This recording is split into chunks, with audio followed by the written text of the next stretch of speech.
Yan daw ang survey ng pagka-vice mayor dyan sa City of Maynila. Survey ng mga simang? Aba, wow! Sinong pinaniniwala nyo dyan? Eh, yung kapwa simang, yun lang naman, ha? Ha? Umalis ka dyan o hindi ka alis? Umalis ka dyan? Paano nagiginaw na yan si Yul Servo na mayroong ginagawang ka-fake newsan to sa isang bata na walang iba, is kay Churman, yan ibay. Tapos yan ang survey. Huwag kami yung paniwalain mo yung kapwa mo si Ma. Umalis ka na. Dahil yan po ang tunay na survey dyan sa City of Maynila sa pagka-mayor. Kita nyo naman mga gayas. Kung ikumpara mo ang dalawa, malayo po si Yul Servo kay Ma'am Chi at Chinsa. Kita nyo kung paano yung kinawawa ang isang bata, pinupukol ng mga ka-fake-newsan, walang katotohanan. Ayun, bagsak kulila sa kanyang survey. Ito po ang tunay na survey mga kuis, mga gayas. At yan po mapapanood natin sa video ito. Mega love shoutout po sa ating lahat. So bago po kayo magkomento, paki-nood po ng full video, paki-like and share and subscribe na rin, at please don't skip ads mga kuis, mga gayas. Dahil ang unang video na ipapakita natin, ito yung nagpapatunay na wala nang magtitiwala yan dyan kay Yul Servo dahil sa ginagawa niya dyan sa isang bata na iski chairwoman Juliana, iski Federation President Juliana, yan iba. Tapos next video mapapanood natin yung mga ginagawa ni Ma'am Chi at Chinsa at ni Yorme Isko Moreno mga kuis, mga gayas. Okay?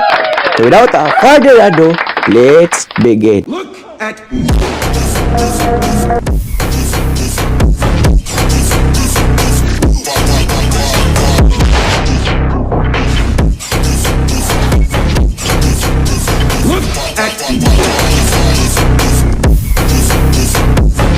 pagpalain kayo ng buong may kapal.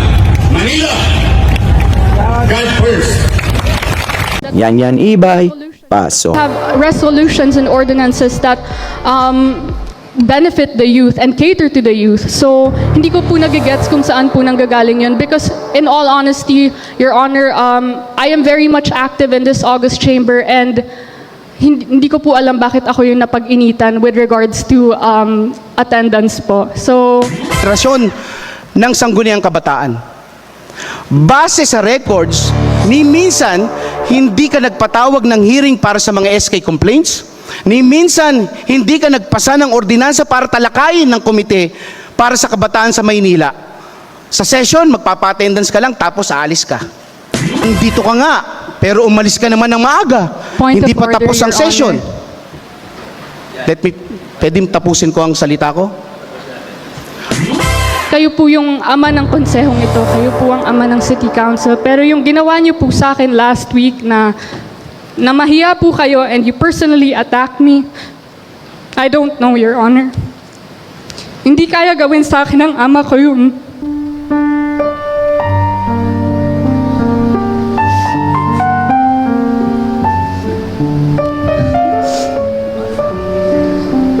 No, my father will never do that to me.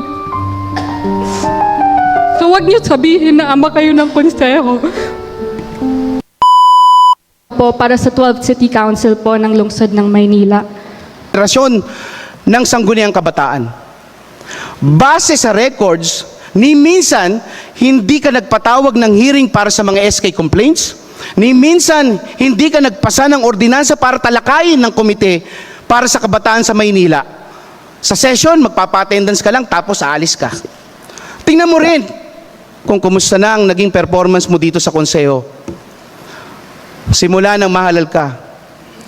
At ang mas pinakamalaking pagkukulang mo ay imbis na tapusin mo ang session at matuto ka mula sa mga kapwa mong magagaling na veteranong konsehal, tila halos lahat ng session days late ka o sadyang hindi mo tinatapos ang session.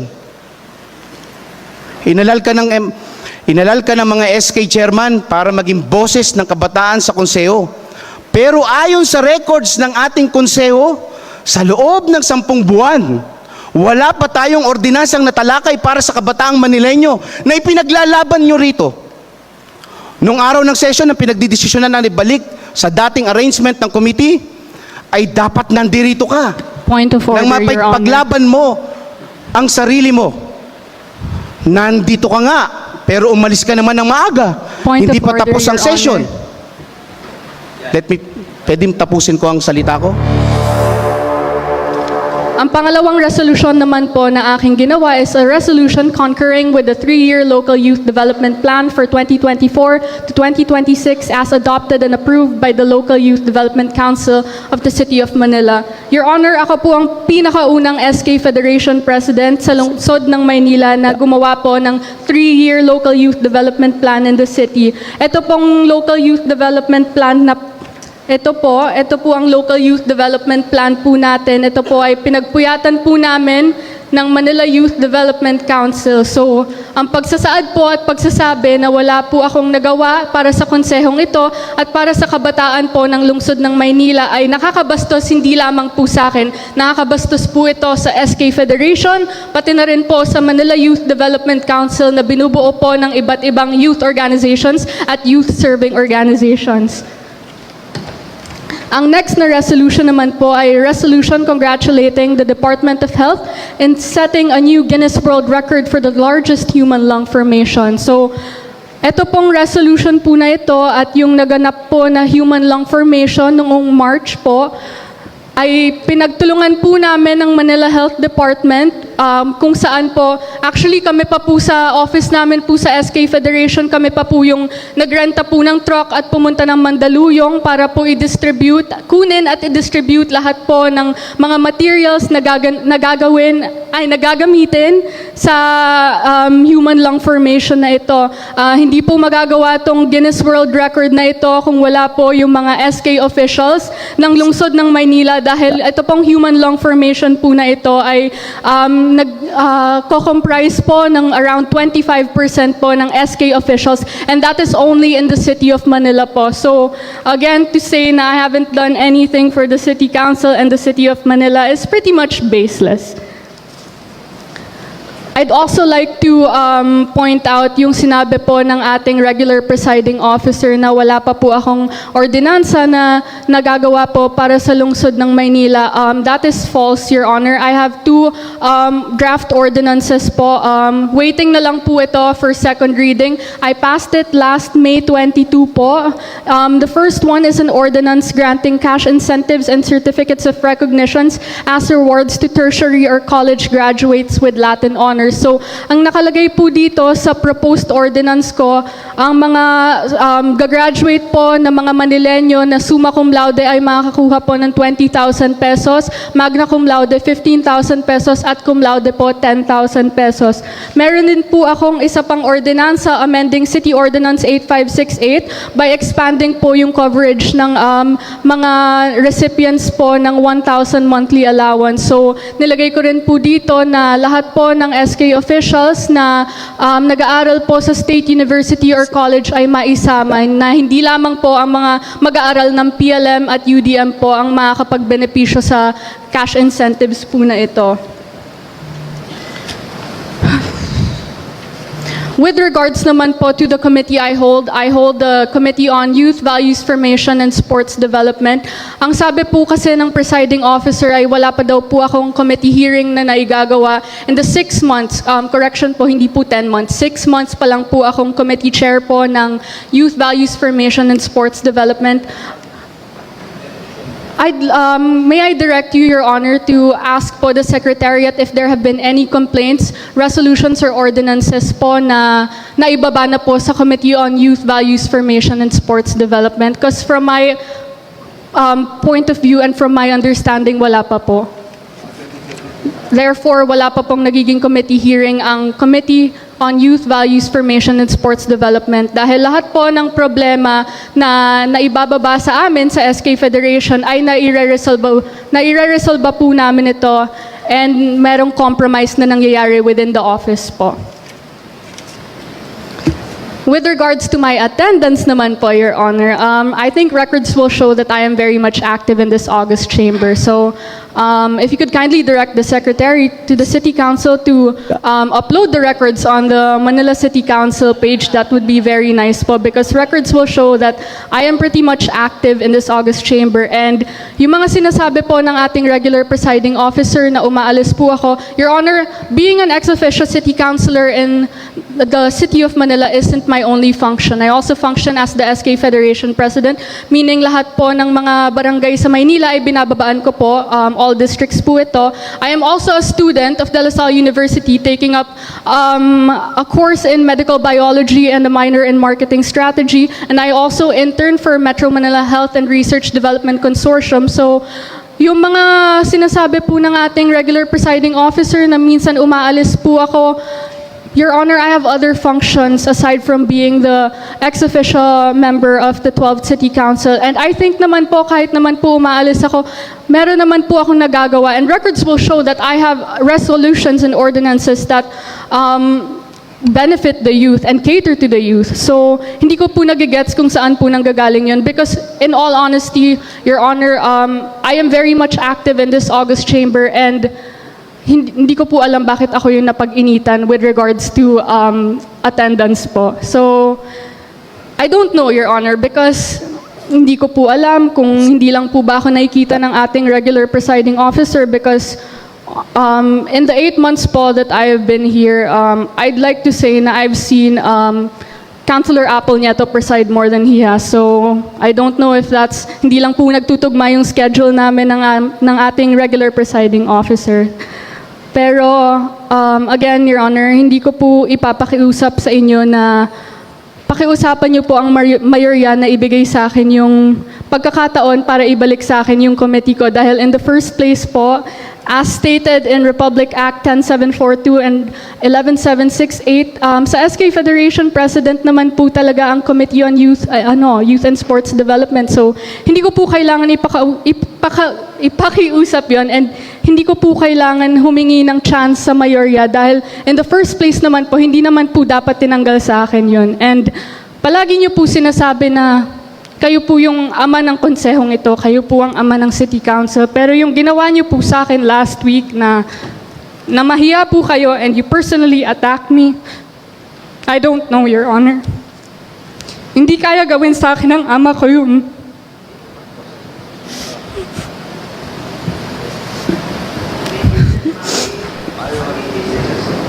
No, my father will never do that to me. So wag niyo sabihin na ama kayo ng konseho. Because my father will never do that to me. Hindi niya ako ipapahiya sa maraming tao. Hindi niya ako ipapahiya lalo na sa buong lungsod ng Maynila. So parliamentary inquiry. Does the IRP supersede the Republic Act of the Philippines and the Philippine Constitution? Yes or no? Sapagkat ako'y isang ama rin ho.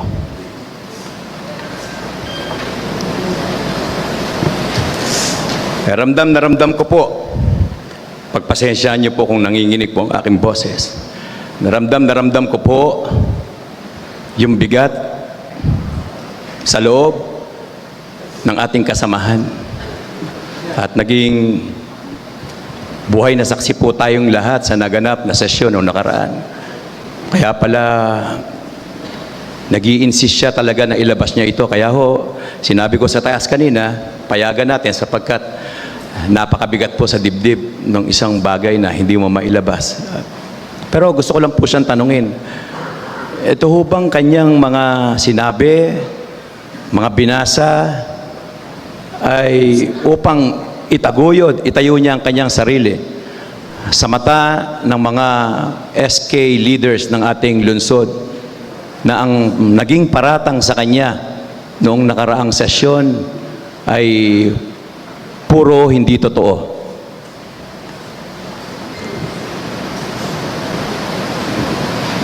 Yes, Consuela Ibay. Your Honor, alam niyo po, ako po bilang SK Federation President, wala po akong dapat patunayan kasi alam po ng mga SK officials na ako po ay nagtatrabaho ng mabuti. Kaya hindi ko nga po alam kung bakit po nasabi yun ng ating regular presiding officer at vice mayor kasi alam po sa sarili ng mga SK na nagme-message pa nga po sa akin yan ng 4 a.m. at nagre-reply pa ako. Alam nila yan. Alam nila na lagi akong nandyan para sa kanila. So to have these baseless accusations thrown at me, I don't think that was right. And I think that was not an attack to me as an SK Federation but an attack to my personality overall po. So this is me standing up for myself because again, no one will.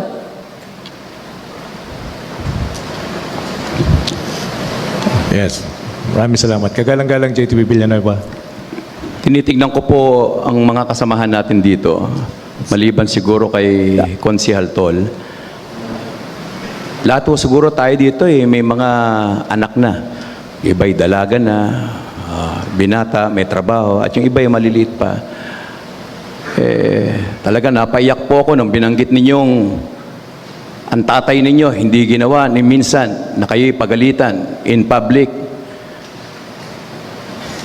Masakit talagang makarinig ng pinapagalitan ka, lalo na kung ang dahilan ng pagpapagalit ay walang katotohanan. Sabi ko nga ho, nung naganap nung nakaraang sesyon, para bang may kukumpira kayo ito, naganap na pagpapagalit sa inyo ng ating regular officer na para bang sa gitna ng basketball court, tinawag ka at hawak-hawak ang mikropono at pinapagalitan ka sa gitna ng court na napapakinggan ng lahat ng nanonood doon. At ang dahilan ng pagpapagalit sa iyo ay walang basihan pa. Kaya nararamdaman ko, namin, yung nararamdaman mo ngayon. Lalo na't inilahad mo, ipinakita mo na napakarami mo palang ginawang resolusyon. Magagandang adhikain sa pamamagitan ng mga ordinansa.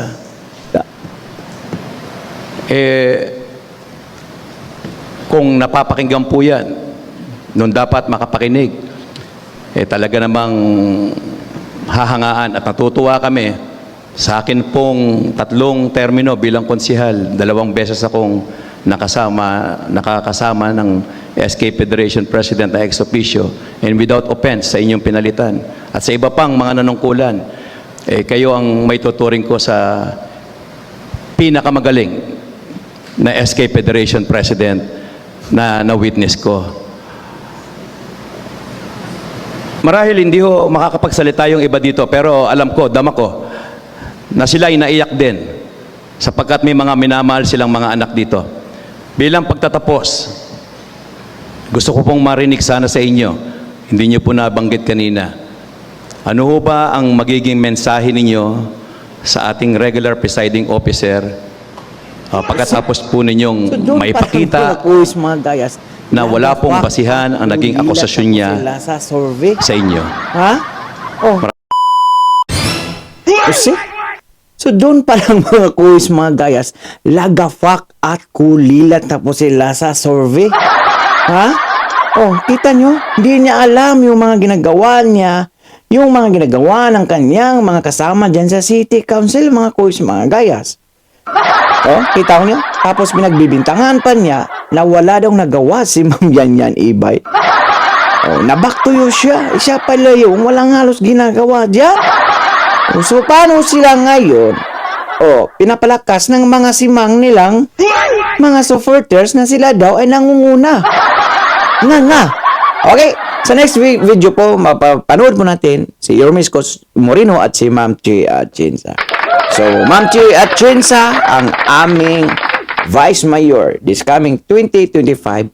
Pasok, ma'am, pasok.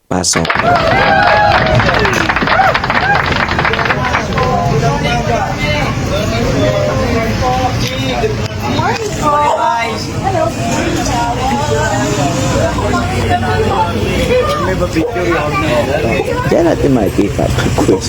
Yes, po. Tuwang-tuwa yung mga utaw. See? Yung papabudol-budol sa mga survey nilang walang kwenta.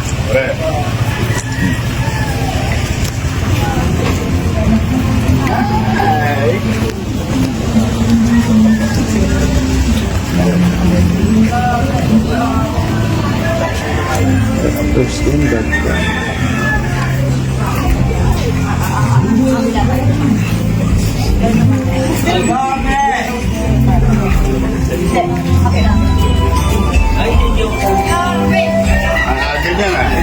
Tampurado po. Anong tinitira mo? Tampurado po. Tampurado. Nice.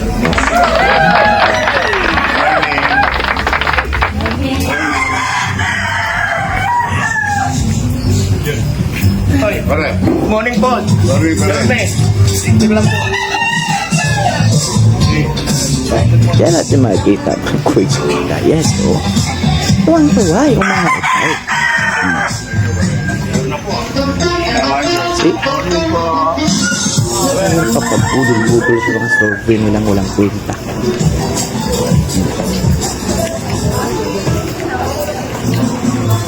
Yun, no? Okay, sige. Yung God. Good morning. Good morning. Yorme, good morning. Good morning. Ang Morning. Sa school ka na? Anak mo? Opo. Saan nag-aaral sa mo? Sa...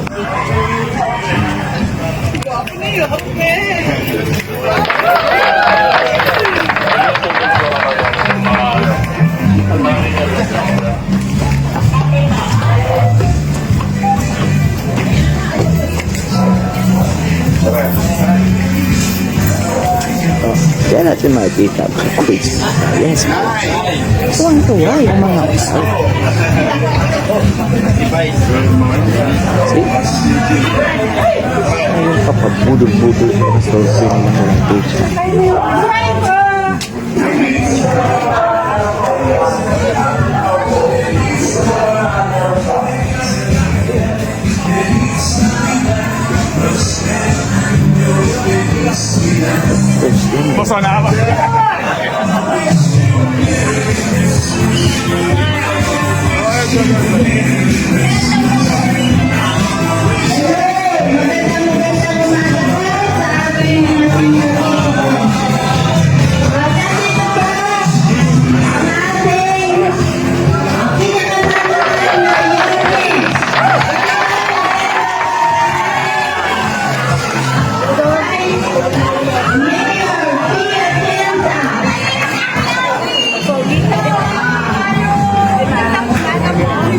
Yan natin makikita ang quiz ng gayas, oh.